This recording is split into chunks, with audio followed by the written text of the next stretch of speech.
Assalamualaikum warahmatullahi wabarakatuh.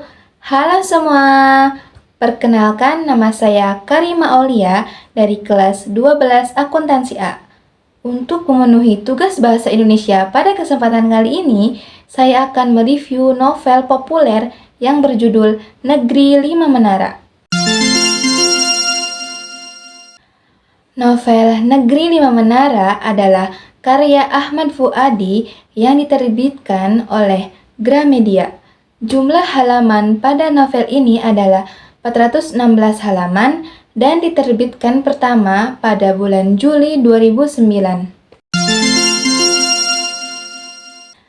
Novel Negeri Lima Menara adalah sebuah novel yang terinspirasi dari kisah nyata penulisnya, yaitu Ahmad Fuadi. Novel ini termasuk novel religius karena menceritakan kisah kehidupan di pesantren. Novel ini menyajikan tentang pendidikan khas pesantren dengan lika-liku kehidupan di pesantren. Ahmad Fuadi atau penulis novel ini menceritakan pengalaman hidup 6 pemuda yang menempuh pendidikan di pesantren ternama, yaitu Pesantren Madani.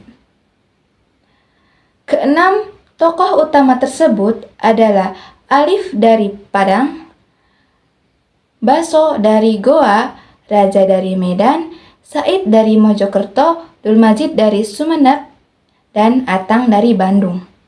Mereka selalu bersama untuk mengarungi pendidikan di pesantren Madani. Pada bab pertama menceritakan Alif yang telah berhasil menjadi wartawan di Washington, D.C. Cerita ini berawal ketika Alif menerima surat dari kawan lamanya, yaitu Atang, yang kini sukses di Kairo. Ketika membaca surat ini, Alif teringat kembali dengan masa lalunya di Maninjau dan di pesantren bersama teman-temannya. Pada bab selanjutnya menceritakan masa lalu Alif di Maninjau yang baru tamat madrasah karena mendapat nilai tertinggi di Kabupaten Agam. Ia berencana untuk melanjutkan pendidikan ke SMA, namun hal ini ditentang keras oleh amaknya yang menginginkan Alif untuk sekolah Islam agar dapat menjadi pemimpin agama seperti ayah dan kakeknya. Karena kecewa dengan keputusan amahnya itu, Alif mengurung diri selama 3 hari. Pada suatu hari, Alif menerima surat dari pamannya yang bernama Pak Etek Gindo. Di dalam surat itu, Pak Etek Gindo menyarankan Alif untuk melanjutkan sekolah ke pesantren Madani atau PM yang terletak di Jawa Timur. Setelah membaca surat itu, Alif mulai membulatkan tekadnya untuk masuk pesantren. Alif yang ditemani oleh ayahnya berangkat ke Jawa menggunakan bus ANS. Setelah menempuh perjalanan yang panjang, akhirnya mereka sampai di Jawa Timur. Lalu mereka melanjutkan perjalanan menuju pesantren Madani menggunakan bus khusus. Di bus inilah Alif bertemu dengan temannya, di antaranya adalah Raja dan Dulmajid. Pada bab ini diceritakan bagaimana perjuangan Alif, Raja, dan Dulmajid untuk dapat masuk ke pesantren Madani. Dari 2.000 siswa yang ikut mendaftar, hanya akan ada 400 siswa saja yang akan diterima di pesantren ini dengan cara tes dan wawancara.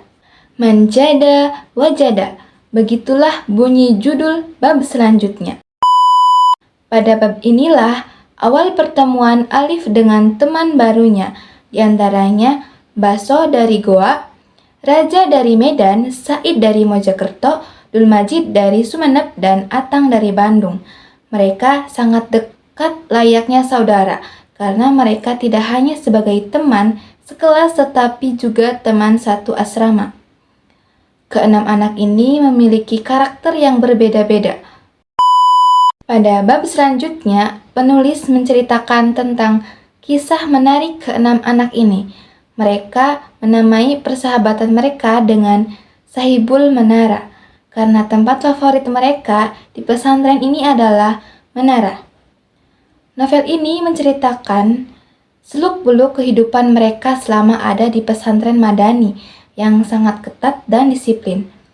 Di pesantren Madani, mereka merupakan santri yang pandai dan terkenal.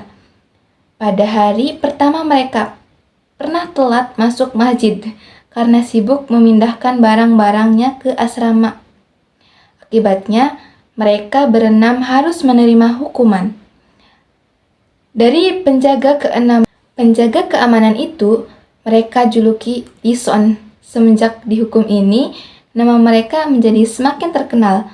Bahkan, mereka pernah dipanggil ke Mahkamah Keamanan untuk menjadi jasus atau agen rahasia. Tugasnya adalah mencari kesalahan HAM dari para santri. Selain itu, Alif juga menjadi wartawan di majalah Syams. Setelah 4 tahun di pesantren, ada yang membuat Alif kecewa karena ia mendapat surat dari temannya, dari Maninjau, Randai yang kini diterima untuk sekolah di ITB Bandung. Saat itu tekad Alif mulai goyah. Ia berencana untuk berhenti bersekolah di PM. Tetapi setelah Alif mendapat nasihat-nasihat dari sahabatnya, ia membatalkan niatnya untuk berhenti dari PM. Setelah lulus dari PM, Alif diterima di salah satu universitas di Bandung, yaitu Universitas Padjadjaran. Alif mengambil jurusan hubungan internasional dan berhasil menjadi wartawan Tempo. Kemudian, Alif mendapat beasiswa ke Washington, D.C. Kekurangan dari novel ini adalah terlalu menggunakan bahasa daerah, sehingga membuat pembaca yang bukan berasal dari Minangkabau kesulitan untuk mengganti kosakatanya. Oleh karena itu, pada setiap kata sulit akan diberi kode lalu akan ada arti di bawah halaman tersebut. Akan tetapi kekurangan novel ini dapat ditutupi oleh beberapa kelebihan dari novel ini. Kelebihan dari novel ini adalah dapat menyihir pembaca sehingga pembaca dapat merasakan apa yang dilakukan oleh Alif dan sahabatnya. Setelah selesai membaca novel ini, kita akan mengetahui bahwa pondok pesantren tidak hanya memberikan ilmu agama, tetapi ada juga ilmu-ilmu umum lainnya, seperti ilmu bahasa Inggris, di mana di pondok ini bahasa Inggris adalah bahasa wajib. Bagi yang tidak berbahasa Inggris akan dikenai sanksi.